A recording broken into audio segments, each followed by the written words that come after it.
Chapter का नाम है कोनिक सेक्शन।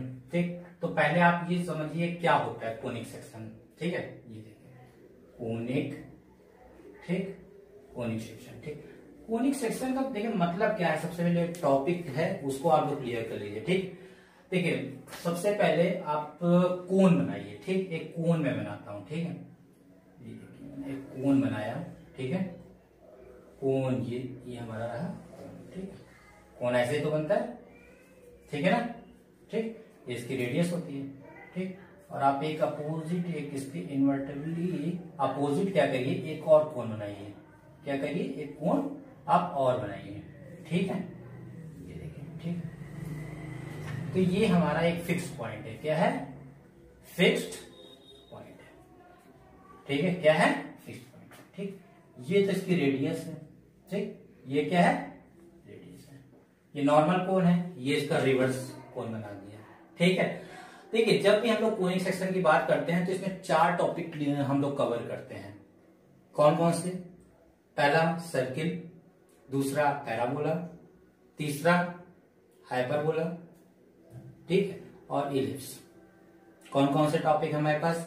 सर्किल, फिर पैराबोला, फिर हम लोग इलिप्स करेंगे और फिर लास्ट में हम लोग हाइपरबोला करेंगे। हाइपरबोला जब हम चारों टॉपिक को डिस्कस करेंगे तो इसके अंतर्गत ही कोनिक सेक्शन पूरा आता है। यानी कोनिक सेक्शन को डिस्कस करने का मतलब ये हुआ कि हम 1 बाय सर्किल, पैराबोला, एलिप्स और हाइपरबोला 4 टॉपिक को डिस्कस करेंगे। लेकिन पहले हम ये समझ लेते हैं कोनिक सेक्शन होता क्या है। देखिए ये मैंने कोन बनाया है। ठीक है, इस कोन को हम लोग क्या करते हैं, आप लोग जानते हैं ये रेडियस है। ये पार्ट आपका क्या है, सर्किल है। क्या है, सर्किल है। कैसा है, सर्किल है। ये सर्किल है कि नहीं है, ये सर्किल है। ठीक, अब हम ये इसका फिक्स पॉइंट है। ठीक है, अब हम क्या करेंगे, एक प्लेन ले लेते हैं। क्या ले लेते हैं, एक प्लेन। यहां हमने एक प्लेन ले लिया। ठीक, प्लेन आप ले सकते हैं। ठीक है, प्लेन आप मान लीजिए आपने ले लिया, इस टाइप का कोई ले लिया। ठीक, और इस प्लेन से आपने क्या किया, इसको कट किया। क्या किया, कट किया। तो कट करने के उपरांत क्या होता है, हमें डिफरेंट टाइप के शेप मिलते हैं। जैसे वो सर्किल भी हो सकता है, वो पैराबोला भी हो सकता है। ठीक, वो इलिप्स भी हो सकता है, वो हाइपरबोला हो सकता है। यानी हम लोग एक प्लेन अगर हम लोग एक ले लें, ठीक है, इसको आप अल्फा मान लीजिए और ये जो प्लेन लिया है आपने, इसको हम मान लेते हैं बीटा। ठीक, तो हमने क्या किया, इस कोनिक सेक्शन को क्या किया, एक प्लेन से कट किया। तो जो इंटरसेक्शन करने के उपरांत में जो जिस टाइप का हमको शेप प्राप्त हो, यानी जिस प्रकार की हमको उसकी आकृति मिलती है, जिस टाइप का उसका हमें शेप मिलता है, ठीक है, उसी को बोलते हैं कोनिक सेक्शन। बात समझ में आई? ठीक, मेरा कहने का मतलब ये है, हम अगर एक कोन ले लेते हैं और इस कोन को हम लोग क्या करते हैं, एक प्लेन से कट करते हैं। एक प्लेन लिया, ठीक है, प्लेन हमने बताया कि हमने इस कोन को लिया और प्लेन को ऐसे रखा, ऐसे रखा, ऐसे रखा, ऐसे रखा और इसको क्या किया, कट किया। कट करने इंटरसेक्शन के बाद में, कट करने के उपरांत में इसमें डिफरेंट टाइप के हमें शेप मिलते हैं, यानी आकृति मिलती है। अब वो आकृति हमारी सर्किल भी हो सकती है, इलिप्स भी हो सकती है, पैराबोला भी हो सकती है, हाइपरबोला भी हो सकती है। वो डिपेंड करता है किस एंगल कि हमारा रोटेशन कैसा है, हमारा रोटेशन क्या है। ये हमारा फिक्स पॉइंट है। समझ में? ओके, ठीक। अब आप देखिए इसके तो कुछ केस होते हैं। अगर हमारा ये बीटा 90 डिग्री होता है, क्या, तो ये हमारा क्या होता है, सर्किल होता है। क्या होता है, सर्किल। ठीक, अगर ये हमारा अल्फा और बीटा आपस में इक्वल टू हो जाते हैं, अल्फा इक्वल टू बीटा हो जाते हैं, ठीक, तो इसको बोलेंगे हम लोग पैराबोला। ठीक, बाकी टॉपिक हम बाद में कवर करेंगे, पहले हम 2 टॉपिक देखते हैं, पहले सर्किल और पैराबोला के बारे में बताया।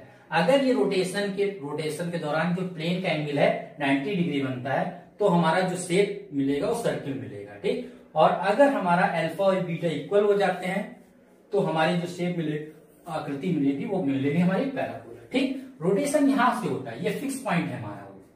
ठीक, यानी ये एक ऐसा कोनिक पार्ट, ठीक, जिस पर हम कोई एक प्लेन लेते हैं और उसको कट करते हैं, इंटरसेक्शन करते हैं, और इंटरसेक्शन के उपरांत में हमें क्या होता है, डिफरेंट टाइप के हमको शेप प्राप्त होते हैं। अब वो शेप हमारा क्या हो सकता है, ठीक, वो सर्किल भी हो सकता है, पैराबोला भी हो सकता है, इलिप्स भी हो सकती है और हाइपरबोला भी हो सकता है। समझ में? अगर हमारा बीटा 90 डिग्री हुआ तो सर्किल होगा, अगर हमारा अल्फा और बीटा इक्वल टू हो गए तो वो पैराबोला होगा। Okay, clear? तो कोनिक सेक्शन को आप लोग समझ रहे होंगे, तो एक बार मैं फिर से बता देता हूँ। कोनिक सेक्शन का मतलब क्या हुआ, ये देखिए मैंने नॉर्मल कोन लिया, नॉर्मल कोन लिया, ठीक, और नॉर्मल को ये इन्वर्टेबल है यानी इसका रिवर्स है, ठीक, ये इसका ओ पॉइंट है, फिक्स्ड पॉइंट है वो, ठीक, ये हमने माना ये अल्फा एंगल, और ये देखिए ये एक हमने प्लेन लिया, क्या लिया, एक प्लेन किया, इस प्लेन को हमने इंटरसेक्ट कराया इस कोन से, क्या कराया, कोन से इंटरसेक्ट कराया। अब वो मैं ऐसे भी करा सकता, ऐसे भी करा सकता हूँ, ऐसे भी करा, यानी डिफरेंट डिफरेंट एंगल पर हम लोग क्या करा सकते हैं, उसको रोटेट करा सकते हैं। तो रोटेट कराने पर क्या होगा, तो कोई ना कोई अलग पार्ट हमारा इसमें क्रिएट होकर के आएगा, यानी हमारे डिफरेंट डिफरेंट, जब अगर बीटा कुछ एंगल होगा तो कुछ अलग शेप होगा, अगर कोई बीटा एंगल मेरा इधर कुछ है तो कोई डिफरेंट शेप होगा। तो मेरा कहने वाला अगर बीटा 90 डिग्री है तो हमारा जो बन के आएगा शेप वो क्या होगा, सर्किल होगा। और अगर अल्फा और बीटा प्लेन कट करने से, यानी अगर ये प्लेन है और बीटा एंगल ये कट कर रहा है प्लेन, और उस केस में अल्फा और बीटा बराबर हो गए तो उस केस में हमारा बनेगा पैराबोला। ओके, अब हम लोग डिस्कस करते हैं सर्किल पर, ठीक। सर्किल को आप लोग समझिए क्या है, थोड़ा ध्यान से, ठीक।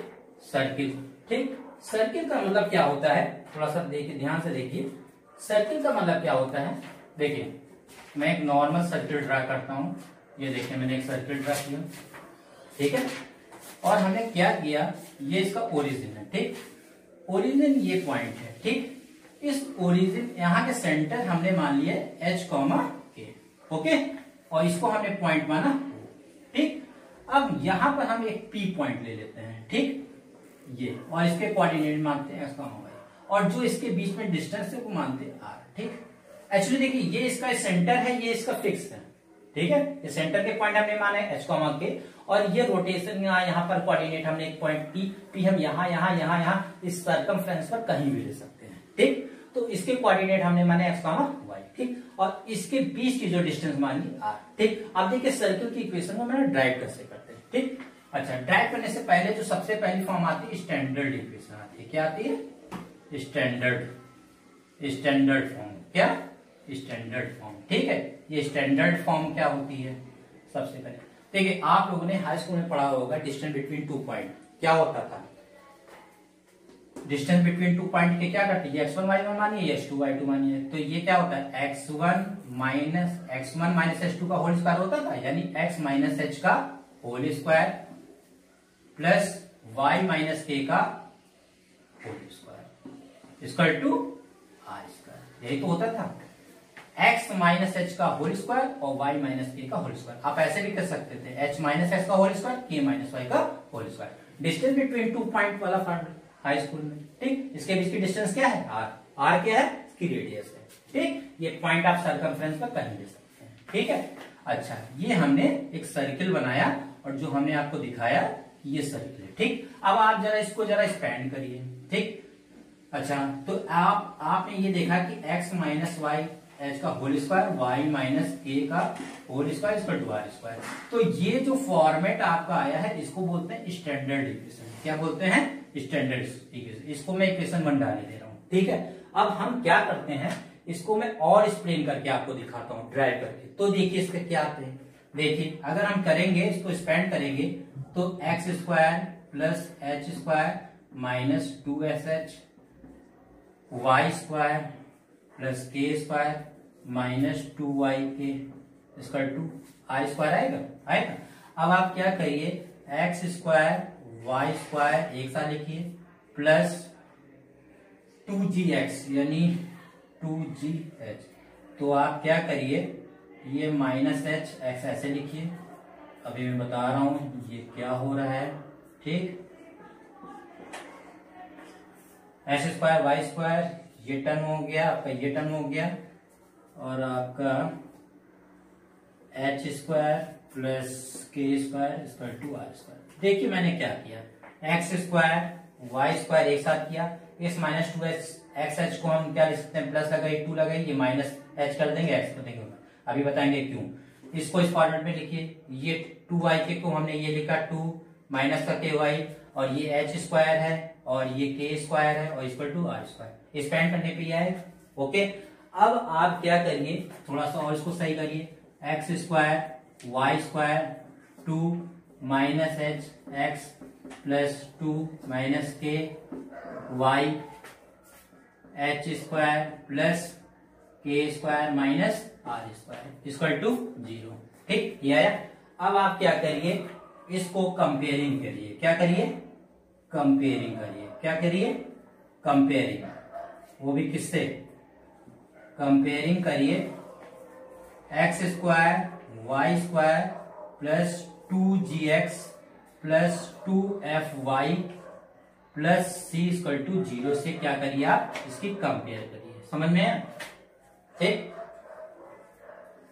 कंपेयरिंग करने से देखिए हमने किससे कंपेयर किया?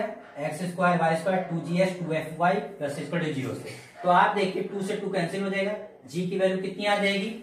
g की वैल्यू आ जाएगी माइनस h आ जाएगी। ठीक, और देखिए f की वैल्यू कितनी आ जाएगी? f की वैल्यू आ जाएगी माइनस के। ठीक, और c की वैल्यू कितनी आ जाएगी? ये जो ब्रैकेट में इसको लगा दीजिए तो और ज्यादा समझ में आएगा आपको। ठीक, यानी c की वैल्यू जो आ जाएगी वो आ जाएगी एच स्क्वायर प्लस के स्क्वायर माइनस आर स्क्वायर। यहां से आर स्क्वायर इधर ले आइए तो एच स्क्वायर प्लस के स्क्वायर माइनस सी, या आर की वैल्यू क्या हो जाएगी? एच स्क्वायर प्लस के स्क्वायर माइनस सी। ठीक, तो ये देखा आर वैल्यू ही। ठीक, अब जरा यहां से आइए, जरा ये यहां से एच की वैल्यू क्या आ जाएगी? माइनस जी। यहां से देखिए के की वैल्यू क्या आ जाएगी? माइनस है। ठीक, तो ये जो सेंटर जो हो जाएगा एच कॉमा के। ठीक, तो हम लोग ये कह सकते हैं ये जो एच कॉमा के, इधर मैं लिख देता हूं एच कॉमा के, यानी ये जो सेंटर, ये सेंटर है। क्या है? सेंटर इसको बोलते हैं। यानी एच कॉमा के, एच कॉमा के क्या निकालना? माइनस जी माइनस है। क्या? माइनस जी माइनस है। और रेडियस क्या आया आपका? रेडियस ये आया है आपका R equal to under root H square, एक काम और भी कर दीजिएगा क्लास, अभी लिख लीजिए पहले एच स्क्वायर के स्क्वायर माइनस। ठीक ठीक, अब आप क्या करिए, ये एच और के की जगह पे ये रख दीजिए। एच और के की जगह क्या रख सकते? माइनस जी, है ना? तो यहाँ पर क्या आ जाएगा? जी स्क्वायर आ जाएगा।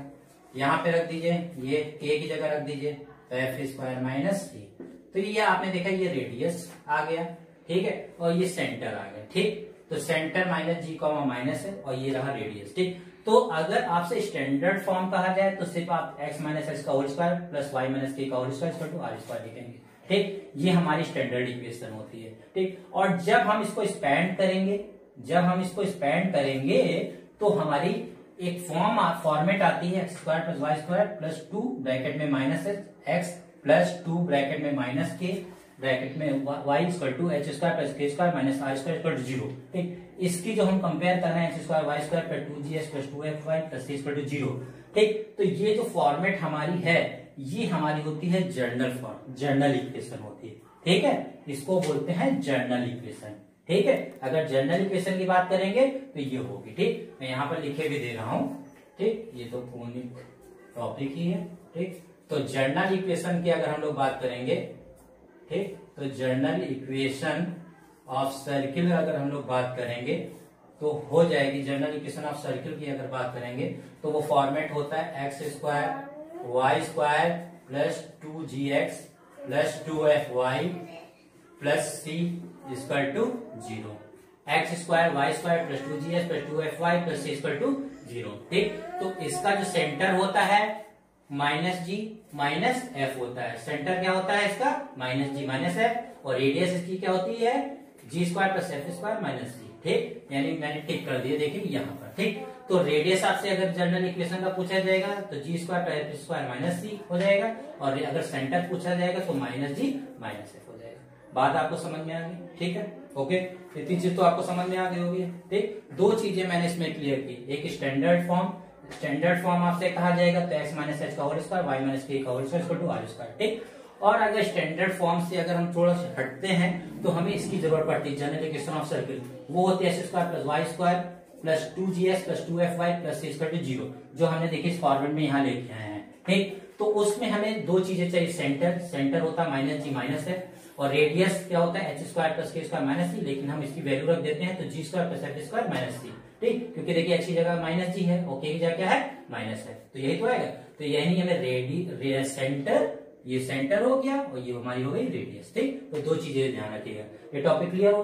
अब आप एक चीज और समझ लीजिए इसमें, ठीक है, अगर सर्किल की मान लीजिए इक्वेशन 1 की हम बात करते हैं, इक्वेशन 1 की बात करते हैं, ठीक। इक्वेशन 1 की अगर हम बात करें तो हमारी है standard form x minus H का whole square plus Y minus के का whole square square to are square, ठीक। और अगर किसी कंडीशन में, ठीक, किसी कंडीशन में ये सर्किल है और अगर इसका जो सेंटर एच कॉमा के हो जाए वो 0 0 हो जाए, क्या हो जाए, यानी सेंटर जो हो जाए हमारा एच कॉमा के क्या हो जाए 0 0 हो जाए, जो सेंटर हमारा हो जाए एच कॉमा के क्या हो जाए 0 0 हो जाए, तो देखिए क्या होता है। मैंने कहा कि हमने इक्वेशन 1 ले लिया और हमने स्टैंडर्ड फॉर्म ले लिया x माइनस एच का whole square plus Y minus के का whole square equal to are square, और अगर इसका सेंटर हमने ले लिया 0 0, तो देखिए क्या आएगा, तो देखिए x माइनस 0 का होल स्क्वायर और y माइनस 0 का whole square equal to are square, यही तो आएगा, आर स्क्वायर आएगा कि नहीं आएगा, ये देखिए आर स्क्वायर। तो इस कंडीशन में इक्वेशन क्या आ जाएगी, X square plus Y square और आर स्क्वायर, क्या आ जाएगी, एक्स स्क्वायर वाई स्क्वायर और आर स्क्वायर, यही आ जाएगी। मैं जो साफ साफ लिख देता हूं थोड़ा सा, ये देखिए ये हो जाएगी X square plus Y square equal to are square, ठीक। तो ये हो जाएगी हमारी, क्या हो जाएगी, ये देखिए, ठीक। हमने क्या किया, अगर सेंटर, हमने यही बताया कि अगर किसी कंडीशन में आपका सेंटर क्या हो जाए 0 0 हो जाए, सेंटर क्या हो जाए 0 0, तो सेंटर एच की जगह 0, के की जगह 0, तो x square Y square equal to are square, क्योंकि ये भी पूछा जाता है। तो सेंटर अगर किसी कंडीशन में आपका ओरिजिन से पास होता है, ओरिजिन 0 0 से, तब आपकी इक्वेशन जो यूज होगी X square plus Y square equal to are square, समझ में आए। तो आई होप आप लोगों को समझ में आ गया होगा। अब हम इसके आगे कंटिन्यू